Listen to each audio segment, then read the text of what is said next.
Cześć, witam wszystkich serdecznie. Bardzo jestem zadowolony z tego, że widzimy się po przerwie.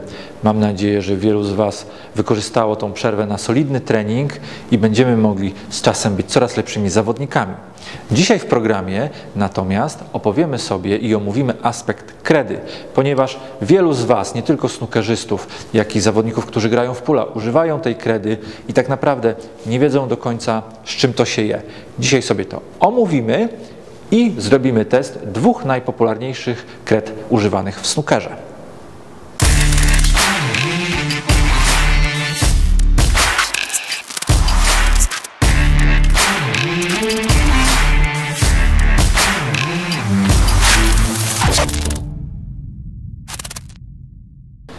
Kreda, którą używamy we wszystkich grach bilardowych, jest bardzo potrzebna, a jej głównym celem i tak naprawdę jedynym celem jest polepszenie tarcia, zwiększenie tego tarcia, czyli zwiększenie przyczepności między tipem naszym kijem, naszego kija, a białą, czyli bilę, którą zagrywamy.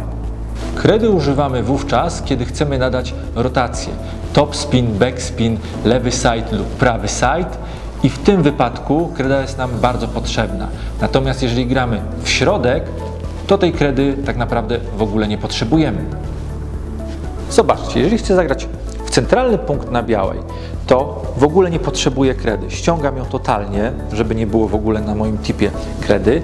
I jeżeli trafię idealnie w środek białej, prawda, w centralny punkt, dźwięk fajny, wbicie, nie ma potrzeby używania kredy. Natomiast co się stanie, jeżeli nie trafię w centralny punkt, tylko delikatnie prawej strony? Zobaczcie, delikatnie gram w prawą stronę i od razu jest, ślizga się nasz kij, tip po białej i jest omsknięcie i nie ma wbicia. Tak samo nie będzie pozycji, czyli nie będzie sejfa dobrego i będzie lipa. Ten sam strzał wykonam, już sumiennie pokryję mojego tipa kredą i oddam ten sam strzał, tym razem z maksymalnie prawą rotacją, czyli zobaczcie, ekstremalnie. Biała się kręci, popatrzcie, jak dotknę to, jak spierdziela, czyli była rotacja i kreda spowodowała, że bila rotowała przecudownie, a jednak została wbita bila czerwona środkiem kieszeni. To samo tyczy się rotacji postępowej, jak i rotacji wstecznej, czyli backspin. Jeżeli nie pokryjemy tipa odpowiednią ilością kredy, może się zdarzyć to, że biała nam przeskoczy bilę zagrywaną, co też jest bardzo często. Oczywiście tu też wchodzi aspekt złego zagrania z punktu widzenia wykonanego technicznie, że jeżeli zerwiemy strzał, zwolnimy, to też nam biała może podskoczyć, ale jeżeli nie będzie kij pokredowany, to biała nam podskoczy i bardzo często dzieje się w ten sposób, że zawodnik chce zagrać nisko białą, podskakuje i jest ząg. Więc pamiętajcie, kreda przede wszystkim służy do tego, żeby pokryć tipa, czyli zwiększyć przyczepność. Teraz omówimy sobie podstawowe błędy, które można spotkać zarówno u snookerzystów, jak i u zawodników grających w pula. Pierwszy błąd to jest taki, moi drodzy, że za rzadko kredujecie tipa. Kij powinien być kredowany przed każdym strzałem, sumiennie. Dlaczego? Ponieważ wtedy, jeżeli zagrywacie, a pamiętajcie, że kij staramy się trzymać zawsze prawie tak samo, to możecie zagrać dwa razy tą samą częścią tipa. Jeżeli gracie po sobie dwie rotacje wsteczne, okaże się, że drugie zagranie już będzie nieudane, bo tej kredy nie będzie na tipie i biała przeskoczy. Dodatkowo, jeżeli będziecie kredowali przed każdym strzałem, to z punktu widzenia psychologii sportu dostaniecie dodatkowy czas na to, żeby zobaczyć i dostrzec inną sytuację, bo pokredowanie, zobaczcie, zajmuje czasem 2-3 sekundy, więc znowu w sytuacji stresogennej, będę to podkreślał, jest ekstra czas na to, żeby dostrzec lepsze rozwiązanie na stole. I B, dodatkowo sam proces kredowania powoduje delikatny element odstresowania się. Pamiętacie, jak jesteście bardzo zestresowani, nie wiecie, co z rękoma zrobić. Niektórzy sięgają po papierosa, niektórym podskakuje ręka, noga, a w tym momencie jest to taki element, gdzie możemy troszeczkę z tego naszego czajniczka upuścić tej pary. Jeżeli jesteśmy już przy aspekcie pary ulatującej z naszej głowy w sytuacji stresogennej, to jak możecie zauważyć, u niektórych snookerzystów możecie się spotkać z drgającym środkowym palcem. Jest to znowu element tylko i wyłącznie zaworu upustowego, ponieważ pozycja snookerzysty jest bardzo klasyczna. Jest taka, że on nie może drgnąć w żadnym momencie wykonywania strzału, a to jest jedyny element w naszym ciele, którego ruch nie spowoduje negatywnego wpływu na wyprowadzenie kija. Więc znowu całe ciało jest napięte, jest zestresowane i żeby troszeczkę tej pary nam wyleciało, to ten palec powoduje delikatny element odstresowania. To taka dygresja a propos pytań, co z tym palcem drgającym. Drugi błąd, który robicie, to jest nieprecyzyjne i niedokładne pokrycie tipa kredą. Nie kredujemy w żaden sposób techniki jakieś takie. Niektórzy tak lubią pod publikę sobie nogą pokredować, tutaj, żeby dziewczyny z boku na stoliku zobaczyły, że jestem prawie profesjonalistą. Różnego rodzaju inne techniki kredowania. Najważniejsze jest to, żeby pokredować w tipie dokładnie elementy boczne. Środek w ogóle nie jest potrzebny do nakredowania, bo jak pamiętacie, parę minut wcześniej pokazywałem, że jeżeli gramy w środek białej, to tylko uczestniczy środek tipa, więc tu nie potrzebujemy w ogóle kredy, nie będzie omsknięcia. Najważniejsze są boki naszego tipa. Jak możecie zobaczyć, pokredowane są tylko krawędzie tipa, środek jest niepokryty kredą i wykonam teraz zagranie znowu z prawym maksymalnym side'em, żeby pokazać Wam, że tylko tam kreda jest potrzebna.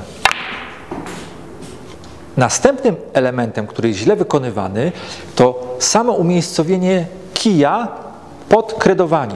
Jeżeli trzymacie kij w ten sposób i on jest pionowo, to cała kreda nie zostaje na tipie, tylko część leci Wam na ręce i na naszego kija. Dlatego kij należy kredować i mieć go pod kątem.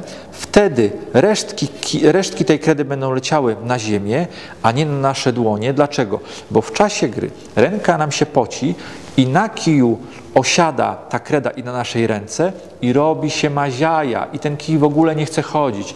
I później ludzie szukają pocieszenia w rękawiczkach, używają kredy lub talku, co jest strasznym błędem i takich rzeczy nie robimy, bo jak wiecie, talk i kreda wysmarowana, niektórzy robią taki patent, że tu nasmarują rękę i przez chwilę ten kij przez 1-2 strzały chodzi znowu, ale jak on złapie wilgoć, to tu się robi jeszcze większa maziaja, a później zawodnik wygląda tak i cały stół i okolica widać, że ktoś tu grał. Wygląda właśnie w ten sposób. Tylko i wyłącznie używajcie rękawiczki, bo to jest dobry element. Żadnych innych środków tego typu. Najlepiej jest mieć czysty kij, czyste dłonie, mieć ręczniczek, przetrzeć kij, a kredujemy tylko i wyłącznie pod kątem, żeby cały ten nasz, powiem w cudzysłowie, syf leciał na ziemię, a nie na naszą rękę. A teraz szybki, obiecany wcześniej test dwóch najbardziej popularnych kred. Najpierw idzie kreda na sprawdzenie triangle, żółta. Kredujemy sumiennie, porządnie.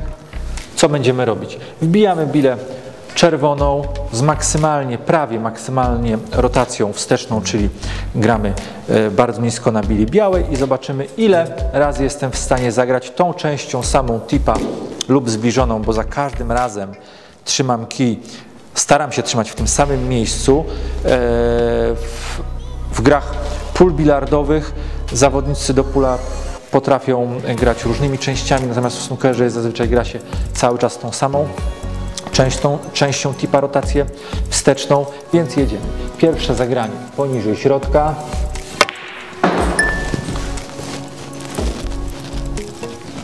Drugi, ten sam uchwyt.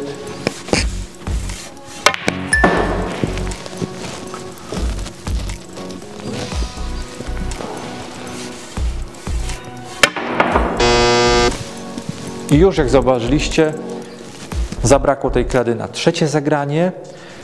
Czasem się zdarzy tak, że już drugie zagranie brakuje tej kredy. Teraz przed nałożeniem drugiej kredy ściągamy kredę. Druga kreda solidnie nakładamy. To jest firma Taomi, czy Taom. Ja lubię do niej Taomi mówić. I zagrywam. Ten sam rodzaj zagrania.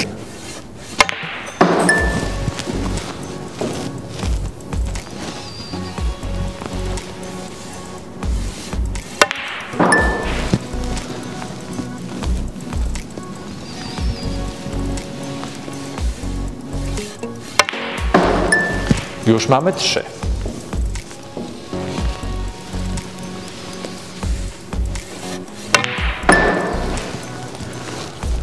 Już mamy piękny rekord 4.